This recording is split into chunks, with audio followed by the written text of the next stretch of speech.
eu donc des entretiens pendant ces derniers jours au salon du bien-être à la porte de Versailles, un petit salon du bien-être à l'intérieur du salon Naturally.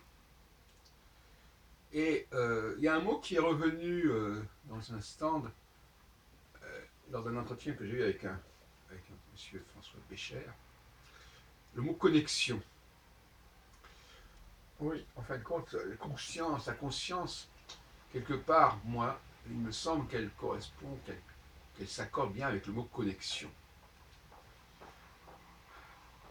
Alors, comme dirait Bécher dans un entretien que j'ai mis en ligne, il y a plusieurs niveaux de connexion.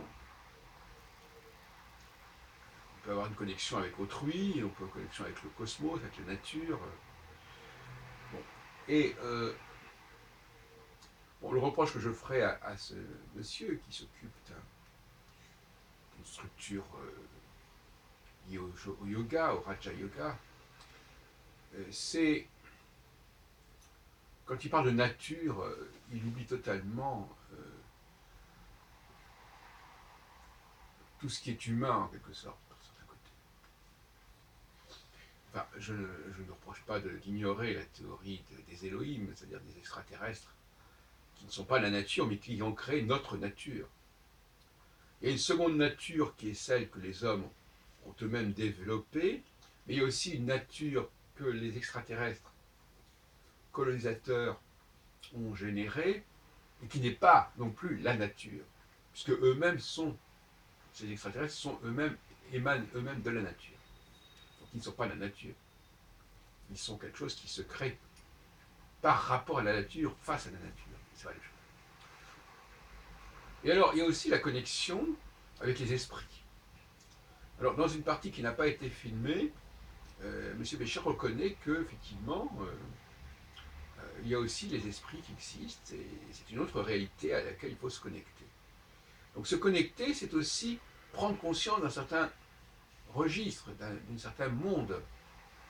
Connecter avec les femmes, c'est comprendre que les femmes sont différentes, autrement il n'y aurait pas de connexion. On ne connecte qu'avec quelque chose qui est différent.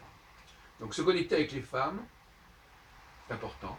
Connecter, et donc à travers les femmes, à travers ceux qui ont colonisé la Terre, puisque les femmes sont les courroies de transmission de cette colonisation, se connecter avec les esprits, le monde des esprits, parce que ce monde il existe, il a été généré, ne serait-ce qu'il aurait été généré derrière, c'est ce que semble dire Bécher, par le fait qu'il y ait des morts chez nous, les humains meurent, et en mourant, eh bien, ils continuent à vivre par ailleurs, sur un autre plan. Voilà, il y a tout un ensemble de connectés, et puis il faut se connecter aussi avec le futur, je dirais. C'est-à-dire que notre présent, on doit le voir dans une continuité, dans une cyclicité, ça non plus, il n'en a pas tellement parlé. Il faut se connecter. Se connecter, ça veut dire aussi se connecter avec une dimension qui n'est pas immédiate, qui est une dimension étrangère, si on peut dire. On peut dire qu'elle est étrangère à notre ressenti immédiat. C'est pour ça que je dis que l'astrologie, une certaine forme d'astrologie cyclique, nous permet de nous connecter avec autre chose qu'avec le moment présent. D'où le terme de procrastination, qui souvent est employé de manière péjorative, mais qui en réalité nous incite à nous connecter avec un autre temps, un autre devenir, ou bien nous connecter aussi avec un passé. Donc le présent doit se connecter avec le passé et avec le futur. Voilà, donc toute cette problématique de la connexion est très intéressante, et je pense qu'on pourrait quasiment trouver que c'est un mot plus intéressant que le mot conscience. Qui en est impliqué de toute façon.